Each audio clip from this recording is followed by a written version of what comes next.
А как вы можете прокомментировать украинские требования, которые упомянула газета The Guardian, для получения разрешения в использовании ракет Storm Shadow для ударов по Москве и Санкт-Петербургу, тем самым, чтобы заставить Москву пойти на переговоры?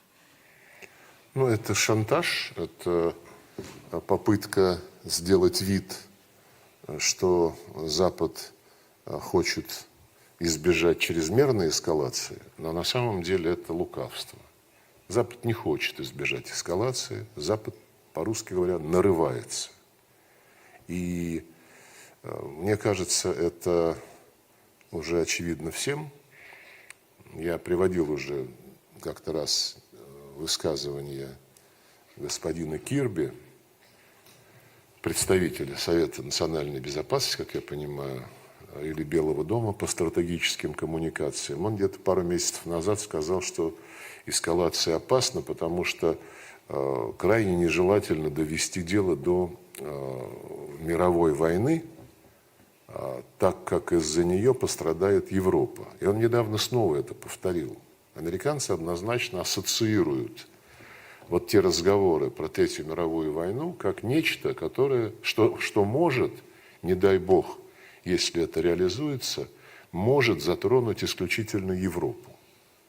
Это очень показательный момент, отражающий менталитет американских планировщиков, геостратегов, которые убеждены, что они отсидятся. И в этой ситуации, наверное, очень важно понимать, что у нас есть своя доктрина, в том числе доктрина использования ядерного оружия, которая, кстати, сейчас уточняется, и о которой американским деятелям очень хорошо известно.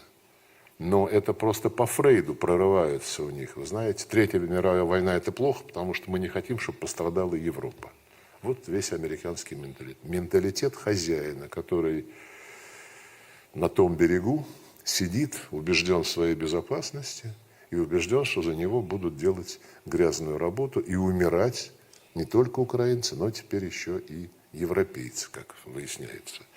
Вот, поэтому мы давно слышим эти спекуляции насчет того, чтобы разрешить использовать не только Storm Shadow, но и американские ракеты дальнего действия. Кстати, в Вашингтоне какой-то анонимный источник сказал, что работа такая ведется, просьба Украины рассматривается в целом в положительном ключе.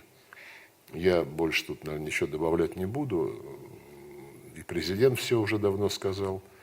И мы сейчас еще раз подтверждаем, что игра с огнем, а они, как дети малые, со спичками балуются, это очень опасная штука для взрослых дяденек и тетенек, которым доверено ядерное оружие в той или иной западной стране. Спасибо.